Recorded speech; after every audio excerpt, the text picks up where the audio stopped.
Helen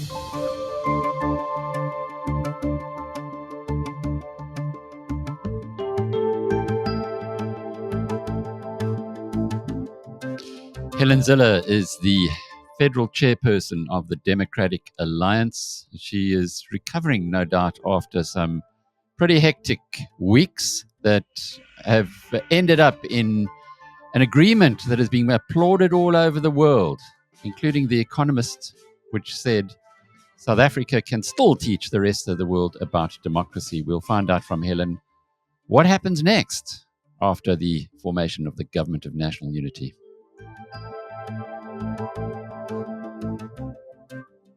Well, the obvious place to start is in September 2021, the BizNews conference in the Drakensberg, where you had a sheet of paper that you drew on. I know you gave me a hard time because you were only given 20 minutes to get it across, but you drew a triangle and you said, come 2024, the ANC will be below 50%. In other words, that was 3 years hence. The ANC or the nation would have a choice between the Democratic Alliance and a perhaps road to prosperity, and the EFF and a road to penury. That was really where we have to start this discussion, because at that point in time, people thought you were crazy. Yes, indeed. I mean, I just see how the big forces are moving politics. And it was quite clear to me that the ANC had no foundational ideology or political philosophy or vision.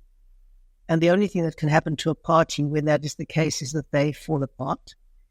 And the choice for South Africa would be between the constitutionalists and the racial populists on the other side, that I characterized as the political philosophy of the DA versus the political philosophy of the EFF.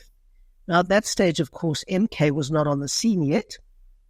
MK came onto the scene as the catalytic intervener. And when MK came onto the scene, then we had the situation of a very great strengthening of the EFF side of this triangle.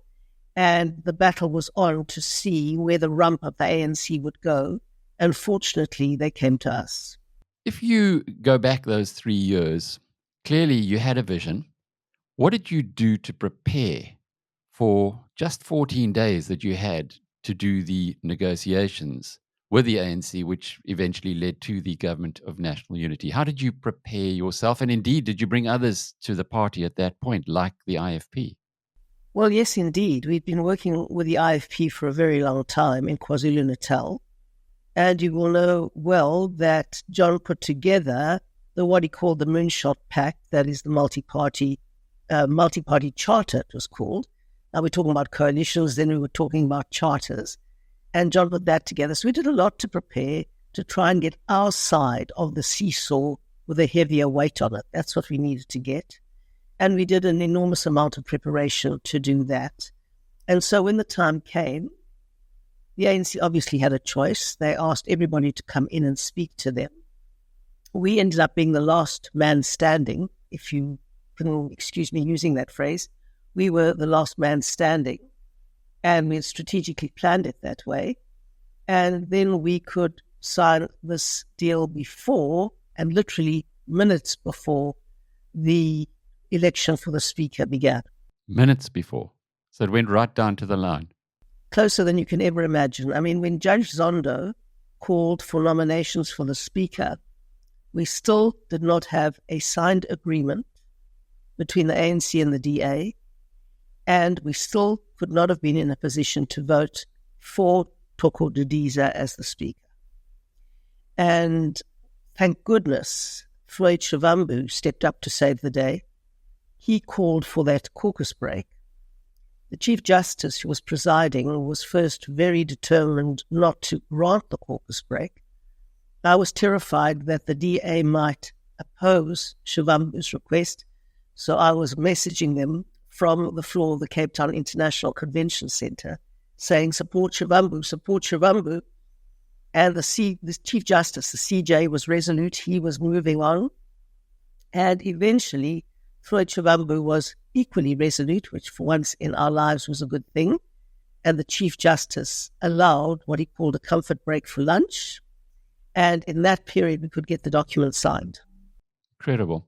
What is in there to ensure that the government of national unity doesn't fall apart? And I think this is really the big question that many people have, suggesting that, yes, it's good where we are today, but are there any precautions that will ensure that this goes longer than the one that was from 94 to 97? Well, the 94 to 97 government of national unity was very much front of mind when we negotiated this one. There's one huge difference between 1994 and today. Then the ANC had a supermajority, 62%, I think it was. Now they only had 40%. And that puts them in a totally different bargaining position. And we've learned a lot about coalitions in the last 30 years in the DA. I've been in coalitions in the DA since 1999 in the Western Cape. And I've been part of managing many, many other coalitions since then. And we realized that as the smaller party in the coalition, you're always at greatest risk. All the teachings of coalitions worldwide tell us how profoundly at risk the smaller party is. So we had to get the kind of framework agreement. We haven't got a detailed coalition agreement, but we do have a framework agreement that sets out how decisions in government are going to be made. Because from the beginning, we were absolutely determined that we would not merely be used as a crutch to keep the ANC in office to do business as usual. And we made it clear to the ANC that they did not win the election, and therefore they do not have a monopoly on decision-making. And we put in a mechanism that defined for the first time sufficient consensus, which is a concept that first came up at Cadessa, if you'll recall, in 1993. But we got a proper definition in the framework agreement, which is crucial to the workings of the government of national unity. So you ask how we can be sure it will hold. We can't be, Alec. The only thing we've got is the good faith of all the parties to stick to the letter and the spirit of the agreement and not just treat it as another piece of paper. So what happens further down the chain? We've had chaos in cities, in Johannesburg, Ekurhuleni, Nelson Mandela Bay, eThekwini, where a similar type of partnership would surely help a great deal. Is it going to be taken down to that level? The first thing that must happen now is that the new parliament must pass the legislation that the DA has tabled, so that in 2026, when we have the next local government election, we aren't in a situation where the tail can wag the dog. There have to be thresholds if you want viable coalitions. And I'm proposing, but I know we've done it lower in the legislation itself. The legislation says you need to get 1% of the vote to get any seats in the seat of government for which you're contesting. I believe it should be 2%. And that would bring the number right down of the parties that could actually form a government. So instead of having 11-party coalitions, you might have 3-party coalitions, maximum 4-party coalitions. And then you can still manage the thing. So that is the thing that we've got to get right before the 2026 election. Otherwise, we'll have the same chaos as we're seeing in Johannesburg. But you'll be pleased to hear that during the negotiations, the situations with local government, and most particularly the metros, that is Johannesburg, Ekurhuleni, Tshwane, Nelson Mandela Bay, eThekwini, they all came up. And we said that after this is signed and sealed, we will turn to other spheres of government, most particularly the metros. Well, that is good news for people living in those cities. Helen, just to go back to one of the points that you made a moment ago about being the smaller party, we know from the news in 2010 when the Liberal Democrats was in the UK, went into government because they hadn't been in government for decades, and they even had the deputy prime minister. After that, in 2015, they fell apart. They went from 58 seats to something like 8, and they're still a long way from rebuilding there. Within the DA, was this an issue that you were able to find a protection against, that it doesn't happen to you in 5 years' time? Well, we can't guarantee that it won't happen to us in 5 years' time. But that is why we put such emphasis on negotiating a framework agreement where we had some real leverage. And if you look at the agreement, we do have real leverage. But the challenge with coalitions is that your voter base must understand that you're going to have to make some compromises. That is the nature of the game. The ANC is going to have to make some big compromises, and we're going to have to make some compromises. But there are a couple of things that we've made it clear that we will not compromise on. And the most important thing then is to communicate and say, we've given up this, the ANC's given up that. Because to get a coalition to work of parties that have been such fierce opponents for 30 years is a challenge. It's a great challenge. But there's some things that are critical to us. And the statement of intent that we signed actually, fortunately, lists some of them. And the most critical is constitutionalism and the rule of law. That is a non-negotiable. And parties like MK that campaigned against the Constitution and the EFF that campaigned against the Constitution would, by definition, exclude themselves from a deal that is based on the Constitution. There are issues in that document like non-racialism, which is crucial to us. There are issues in that document like a merit-based public service, which is critical to us, and a whole range of other things that are very important to both sides. And as this unfolds, we'll have to keep going back to this document. We've based on the preamble of the Constitution, and we're going to have to keep on saying this was the agreement, and this is where we draw the line. It's not all going to be motherhood and apple pie, moonshine and roses. Definitely not. There are going to be some very, very tough debates. And who knows, we may leave the government of national unity at one point because the ANC has to know that we will not be walked over. They did not win the election. And we've made that point again and again. They are the bigger party, but they cannot govern alone unless they want to go into a minority government. And we don't mind going into opposition. That's our comfort zone. We know it very well. So we wouldn't hesitate for a moment if they violate the letter and the spirit of our agreement to go into opposition. And then Cyril Ramaphosa will have to run a minority government. And he won't last very long because there will be a motion of no confidence against him very soon. So it's going to be really important for them to understand the issues at stake. But clearly you're going into the conversation from a position of positiveness, of working together, of hope for South Africa for the first time in quite a long, long time. The question, I guess, is how quickly South Africa can turn around. Now, Michael Louis had an interview with Chris Steyn, my colleague, where he said that South Africa, fortunately, is not an oil tanker, it's a speedboat. It can turn quickly. Do you feel that way about the economy? And are there any quick wins that are possible so that when you do get to the next election, your voters, the ANC voters, don't punish both of you for not enough progress? Well, expectations are sky high. And I always do my best to dampen expectations a bit because truly it's difficult to turn around government. I don't quite agree with Michael Louis. I know what it was like to turn around not such a broken government in Cape Town when we took over in 2006 and then in the Western Cape in 2009. It's very, very difficult. And as we've now experienced in Johannesburg and Tshwane and other places where the infrastructure of government and where officials have enabled complete decline and unraveling of government capacity, it's almost impossible. So I have to plead with people, you're going to have to be patient.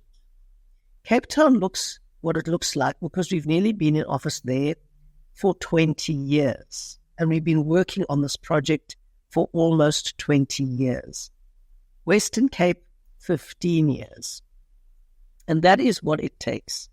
So people are going to be patient, hopefully, and understand that you need to get the basics right. You have to stabilize the finances. You have to uproot corruption. You have to get the right people appointed in the right places. That takes a long time in South Africa's legal environment. It takes a very long time. And people must please not have expectations that things will fundamentally change overnight. We will push them in the right direction, and we will make absolutely sure that step by step, like a young child growing up, although people who look at the child every day can't see it, eventually there's a fundamental transformation. And that is what it is like trying to turn around a government and trying to fix a government. We'll have to do it together. We'll have to have a lot of compromises with the ANC. It's not as if we have got an overall majority ourselves, far from it. And so when you don't have enough votes, you can't implement your manifesto as you would like. And I think one of the key lessons that needs to come out of this election is what I've been punting to voters ever since 2009. Do not fracture the opposition vote. I know that many other parties got 1, 2, 3, 4, even up to 6 seats. They'll do very little with them. We could have done an enormous amount with that extra muscle in our arm. You mentioned 6 seats, and one of the parties that has got that amount is the Freedom Front Plus. They were your partners. They haven't come into the government of national unity. Is there any particular reason for that? I think you'll have to ask them. They lost 40% of their votes in this election. And the person you keep on punting as the only adult in the room nearly didn't get a single seat in the provincial legislature. So, they've got a lot of rethinking to do. And it's just so sad that all of those tiny parties only take votes from the DA. I mean, Rising Mzansi, that was punted day and night by the media, got good support amongst white liberal voters and zero support amongst black voters. And that is where they were supposed to have been able to make progress. This always happens. People say, well, we can't possibly vote for a party with a white leader, and therefore we want to vote for a party that has the prospect for growth. And then what happens? The party that gets far more black votes than all the other small parties combined is the DA. We got far more black votes than all those small parties, Rise, BOSA, Action SA, etc., combined. So the important thing to remember is that by splitting the DA's vote through level 1 thinking, you're used to saying level 1 thinking. That is level 1 thinking in politics. And to fracture and fragment the opposition vote through level 1 thinking has a seriously negative consequence for the country. We could have done very well with that extra 20 seats that were frittered around through splitting the vote. As the votes were being counted and it was becoming apparent at the way the breakdown would be, political scientist Frans Cronje said that South Africa was really set on it was a binary option. In fact, we'd been talking about this binary option in the election for quite some time. The one way was a road to prosperity. The other way is what he termed the Chernobyl option. Well, thankfully, we avoided the Chernobyl option.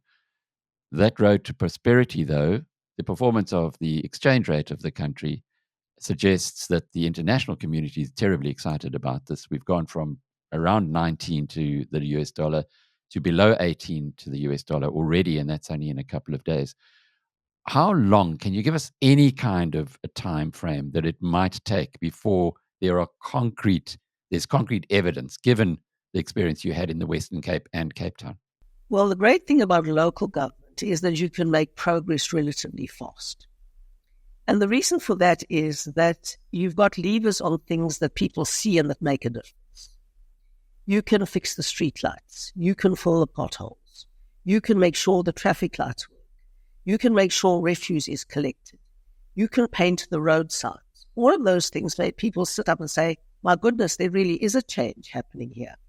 And that is relatively easy to do at local level. That's why I can never quite understand why the ANC just doesn't do those things in Johannesburg. Maybe all the cables have been stolen under the ground, so it's not easy to fix the streetlights. I don't know. But in Cape Town, we found it very easy, pretty immediately, to get some things happening that people could see there were fundamental changes on the road. And then it was easy for people to say, wow, this place has really changed. And then by 2009, we got a majority in the Western Cape. And when you've got a solid majority, an overall majority, over 50%, it makes it so much easier to take complex portfolios like education, like health, like public works, and all of those things, and really get the basics right and push ahead. So it's much better to build from the bottom up rather than the top down. Much easier to build from the bottom up rather than from the top down. And now we've got to the top, and of course it depends on the portfolios we can bargain for. Some portfolios are going to take a long time. Other portfolios will be much more rapid wins. And so it depends on the ones we get. But we have to say to people, give us time. Understand that it is very difficult, often with a hostile bureaucracy or an incapacitated bureaucracy, although there are often some good people in it. It takes time to get things done, and especially when you have the problem of malicious compliance and various other things, it is extremely complex. So please give us time. We wished our metros had worked. You can see how hard it is to turn around a totally broken metro when you look at Tshwane. Celia Brimke is doing absolutely heroic work, but he should be an example of what it is like to inherit a bankrupt city with a total broken bureaucracy, with infrastructure that is crumbling, with people who are not competent in many instances to do the job, and with hundreds of superfluous people who don't have actual jobs to do, and then with an underpinning of your bureaucracy that is riddled with corruption. And that is incredibly hard to turn around. And he is doing yeoman work in trying to do that. So yes, fixing South Africa is not an overnight thing. We first got to try and save this agreement. And we have to make the ANC understand that if they're going to treat us like some kind of crutch to continue business as usual, we will be in a position to say no. We're not going to be used in that way, and we are going to go into opposition. And if you're not prepared to play that card, and we won't play it lightly, but we have to show that we're dead serious, then we are just going to be one of those smaller parties propping up a bigger party in a coalition that is doomed to failure. Just to close off with, the big story that you have been talking about for some years now is the devolution of power to the, particularly to the provinces. We know that in the Western Cape, it's been an intense frustration of the Democratic Alliance that you haven't been able to get your hands on policing, for instance, transport, rail services, and so on. Is that going to be a priority? Indeed, was that even raised in your discussions on joining the government of national unity? We feel very strongly about devolution of power, and it is one of our most important objectives because we believe that a democracy functions much better that way. The ANC was very concerned that what we really wanted to do was make the Western Cape independent, which we said was never our goal. And in fact, we want the Western Cape to work so that the rest of South Africa can work. And our goal was, in going into this government of national unity at all, was to make sure that the rest of South Africa can work. So we're very committed to that. The ANC is pretty suspicious of devolution. They like centralized control. They call it democratic centralism. So that is one of the key issues that we're going to have to go toe-to-toe on. It's very important for us that capable local and provincial governments should have power to implement the key issues that affect voters the most. I'd be remiss in not asking you about Mr. Zuma and his emergence and what that might do to the political scenario going forward. Have you any views? Well, Jacob Zuma is a traditionalist. I've been called a racist for saying so, but he is a traditionalist. I tell the truth no matter how unpopular it is. And he was the most senior Zulu person in the field. And he pulled that traditional vote very, very strongly. And in KwaZulu-Natal, he got 45% of the vote. And if you look at the map of the outcome of the election across the whole of KwaZulu-Natal, you will see just how much field Zuma won. And except for a few pockets of the IFP and the DA, KwaZulu-Natal is almost all Jacob Zuma. And that was clearly the traditional vote. And he did well in Mpumalanga and parts of Gauteng. That was also the traditional vote. The Zulu speakers felt very bereft. They feel that Cyril Ramaphosa has insulted and humiliated a very senior Zulu person who used to be the president, that is Jacob Zuma. Kim Goodwill's Zweletini had died. Prince Mangosuthu Buthelezi had died. Zweli Mkhize had been unceremoniously pushed out of government for the digital vibe scandal.